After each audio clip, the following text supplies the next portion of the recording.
नमस्कार दोस्तों, आपका डॉक्टर आलोक चांटिया AIR इंडिया चैनल पर स्वागत है। बात करते हैं पत्थर की। जी हाँ, अगर हम आपको एक पत्थर दें और कहें कि आपको क्या इसमें आग या अग्नि या फायर दिखाई देता है, तो आपका एक सपाट सा उत्तर होगा, नहीं दिखाई देता है। लेकिन अगर उसी के साथ एक दूसरा पत्थर दिया जाए और कहा जाए कि आप इस पत्थर को एक दूसरे पर रगड़ें या इस पत्थर पे घर्षण पैदा करें, तो आपको निश्चित रूप से एक चिंगारी निकलती दिखाई देगी। अब आपसे अगर कोई पूछेगा कि अगर दो पत्थरों के टकराने से क्या आपको अग्नि का एहसास हुआ, तो आप कहेंगे हाँ, एक चिंगारी निकलती है, आग पैदा हो सकती है। प्रश्न यह उठता है कि जब पत्थर में अपने मूल तत्व में आग है ही नहीं, तो पत्थर में आग पैदा कैसे हो गई? आप वैज्ञानिकता के युग में बहुत ही आसानी से उत्तर देंगे कि जब दो पत्थरों में घर्षण पैदा किया जाता है तो आग पैदा होती है, या आप ये कह सकते हैं कि किसी भी दो वस्तुओं के बीच जब घर्षण पैदा किया जाता है तो ऊर्जा पैदा होती है, क्योंकि अग्नि जो है वह उसका एक व्यवहारिक और मूर्त रूप है ऊर्जा का, इसलिए अग्नि से परिभाषित हो रहा है। लेकिन सच ये है कि ऊर्जा पैदा होती है।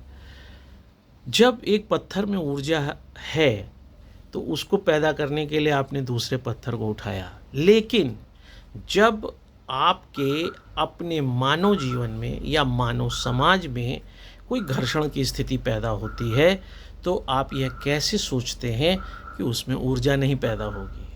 अक्सर आज जिस दुनिया में हम रह रहे हैं उसमें सबसे बड़ी समस्या ये है, परिवारों के बीच बढ़ता हुआ घर्षण, और उस घर्षण के कारण जो ऊर्जा उत्पन्न होती है, उस ऊर्जा का जो स्वरूप हमारे सामने आ रहा है, वह हमारे समाज के विघटन में, हमारी समाज की कुरूपता में ज़्यादा उपयोग हो रहा है। जबकि सच यह है कि घर्षण आवश्यक है, क्योंकि बिना घर्षण के ऊर्जा पैदा नहीं हो सकती है। ये पूरी पृथ्वी के अंदर भी जो प्लेट्स हैं, टेक्टोनिक प्लेट्स हैं, वह भी आपस में घर्षण पैदा कर रही हैं। दुनिया में जो कुछ पैदा चल रहा है, जो वायु आपके चारों ओर है, उसमें भी घर्षण है। उस घर्षण के कारण ही कभी वायु शीतल लगती है, कभी वही वायु गर्म लगती है। तो घर्षण एक वैज्ञानिक तथ्य के साथ साथ प्राकृतिक तथ्य है, और किसी भी तरह के संबंध के लिए, यहाँ तक कि अगर मैं उसको थोड़ा सा परिमार्जित कहूँ, तो घर्षण के बिना सृजन की उम्मीद ही नहीं की जा सकती है। हर जगह सृजन के लिए घर्षण की आवश्यकता होती है।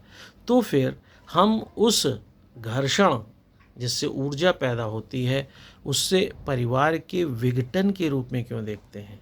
क्योंकि जहाँ पर अग्नि तत्व होगा, ये सच है कि वहाँ पर ऊर्जा पैदा होगी, लेकिन सारी अग्नि आपके लिए नुकसानदेह नहीं होती। आपने देखा होगा अग्नि के भी कई रंग होते हैं। अग्नि लाल भी दिखाई देती है, अग्नि सफ़ेद भी दिखाई देती है, अग्नि नीली भी दिखाई देती है, अग्नि पीली भी दिखाई देती है। लेकिन जो नीली अग्नि होती है, जो आप कभी आग जलते देखें तो उसमें अंदर की तरफ आपको नीली दिखाई देगी, उसकी ऊर्जा सबसे ज़्यादा होती है। लेकिन हर अग्नि खराब नहीं होती है। ऐसे में जो ऊर्जा आपने पैदा किया है, घर्षण, आपस में पति पत्नी के बीच लड़ाई, भाई बहनों के बीच लड़ाई, माता पिता के बीच लड़ाई, या लड़ाई शब्द आपको अगर लगता हो तो विचारों की भिन्नता, उन विचारों की भिन्नता के कारण उत्पन्न घर्षण, और उस घर्षण के कारण जो ऊर्जा पैदा हुई है, वह ऊर्जा अगर आप चाहें तो समाज को बनाने में उपयुक्त हो सकती है, चाहें तो उससे परिवार का विघटन हो सकता है। और उस विघटन के लिए यह आवश्यक है कि आपने जिस ऊर्जा को पैदा किया है, वह ऊर्जा किस तरह की है।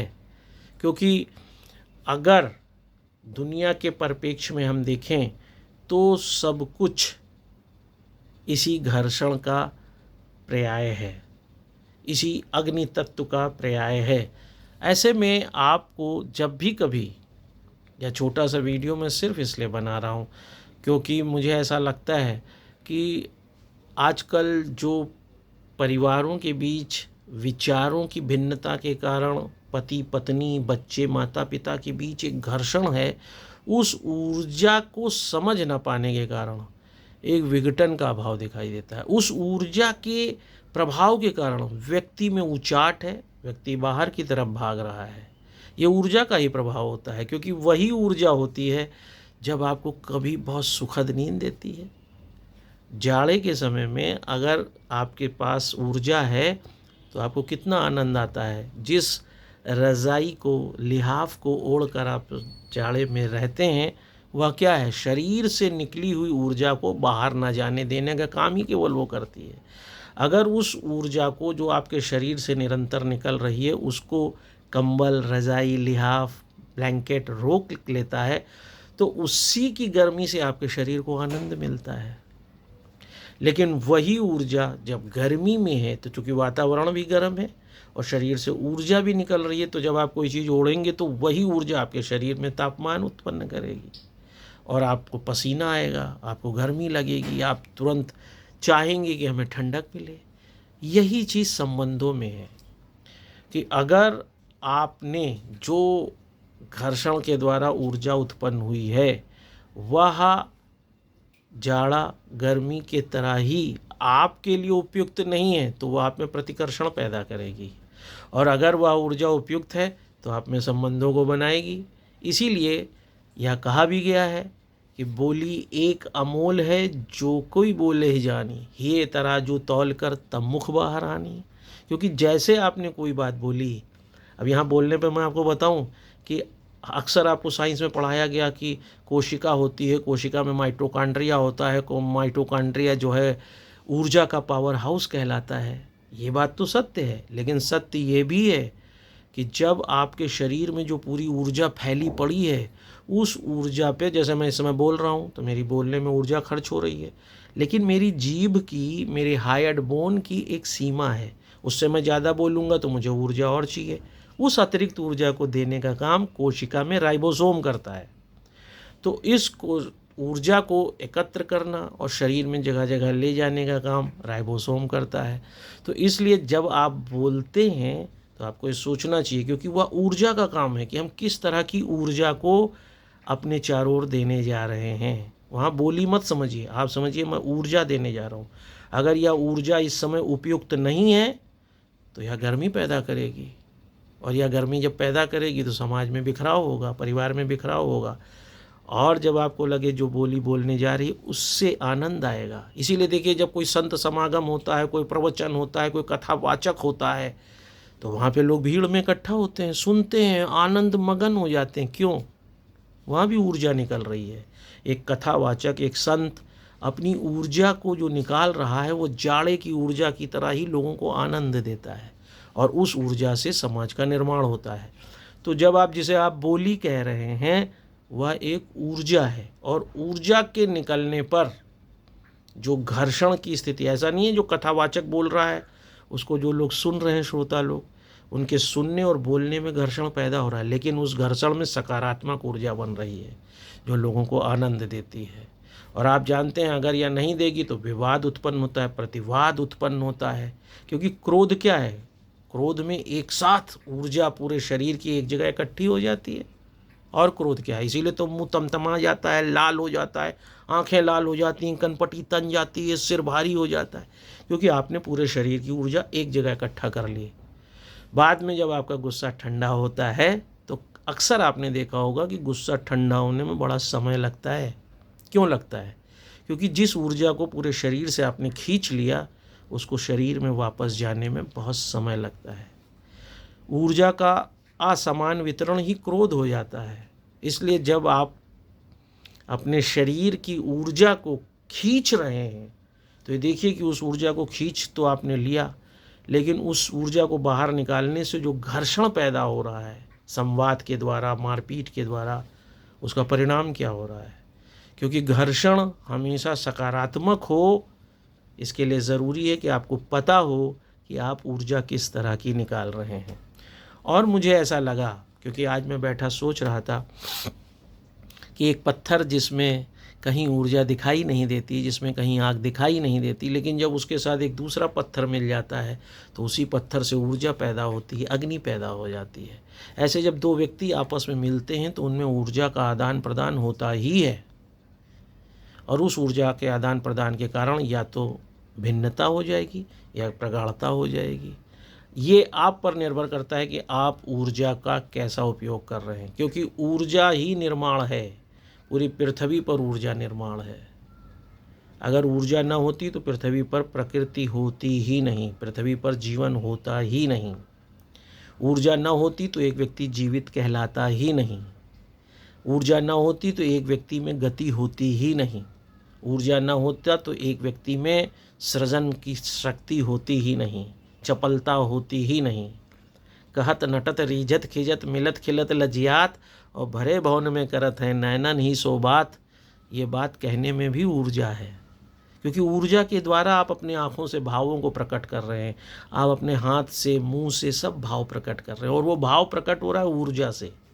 और ये निकलने वाली ऊर्जा जो आपकी आँख से निकली, ओंठ से निकली, हाथ से, वो सामने वाले के जीवन में पहुंचकर घर्षण पैदा करती है। और वह घर्षण सकारात्मक होगा, नकारात्मक होगा, या आप द्वारा उत्पन्न की गई ऊर्जा से निर्भर करता है। इसलिए जब भी आप यह न समझें कि घर्षण हमेशा आपके कार्यों से निर्धारित होता है, आपकी ऊर्जा से, आप चाहें तो घर्षण को सकारात्मक बना दें। वर्तमान में क्या हो रहा है, हम दो विपरीत ध्रुवों की तरह काम कर रहे हैं, और समाज में जो घर्षण से उत्पन्न ऊर्जा है वह नकारात्मक ऊर्जा की तरफ बढ़ रही है। इसलिए सामाजिक विघटन बहुत हो रहा है, मारपीट बहुत हो रहा है, द्वेष वो बहुत हो रहा है, एक दूसरे को हीन देखने का हो रहा है। ये ऊर्जा का वही असमान वितरण है जो घर्षण के कारण पैदा तो हो गई। कोई धर्म के कारण किसी ने ऊर्जा पैदा किया है, किसी ने जाति के कारण ऊर्जा घर्षण से पैदा किया है, किसी ने पैसे के कारण घर्षण से ऊर्जा पैदा किया है, किसी ने शिक्षा के कारण घर्षण से ऊर्जा, लेकिन उसने हीन भावना ज़्यादा पैदा करी, ऊंच नीच ज़्यादा पैदा किया है। इसलिए ऊर्जा पैदा करने से पहले, घर्षण से पहले, आप उस ऊर्जा के बारे में जिसे आप अपने विचारों के द्वारा निकालने जा रहे हैं उस पर विचार ज़रूर करिए, क्योंकि घर्षण से उत्पन्न ऊर्जा अनावश्यक निकालने पर समाज का निर्माण नहीं हो सकता। जब भी घर्षण की स्थिति आए तो आपके पास यह विचार ज़रूर होना चाहिए कि यह ऊर्जा समाज के निर्माण में कितनी सहायक होगी। आप सोच कर देखिए कि आज तक आपने जिसे बोली कहा है, जिसे अपना कार्य कहा है, उसको कितनी बार ऊर्जा के रूप में समझा है।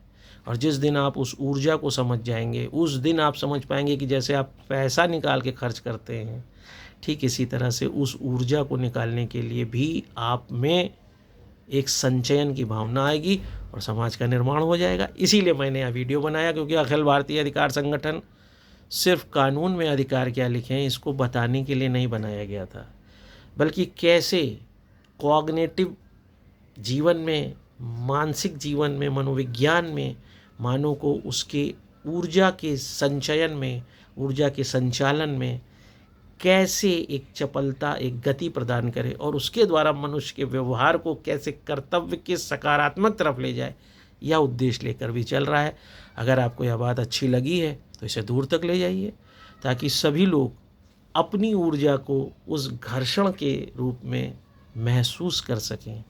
हाथों की ताली से भी घर्षण पैदा होता है और पूरा शरीर स्पंदित हो जाता है। हाथों के घर्षण से भी ऊर्जा पैदा होती है जो गर्मी पैदा कर देती है। आप ऊर्जा क्यों पैदा कर रहे हैं, जिस दिन आप ये समझ जाएंगे, समाज वास्तव में राम राज्य की ओर बढ़ जाएगा। अगर ये बात अच्छी लगे तो इसे ज़रूर दूर तक ले जाइए, ताकि हम सभी लोग जितने पल के लिए भी इस पृथ्वी पर हैं मानव बन के रहें, और मानव होने के धर्म में मानवता को जीना जाने पाए। यही इस वीडियो का उद्देश्य है। नमस्कार।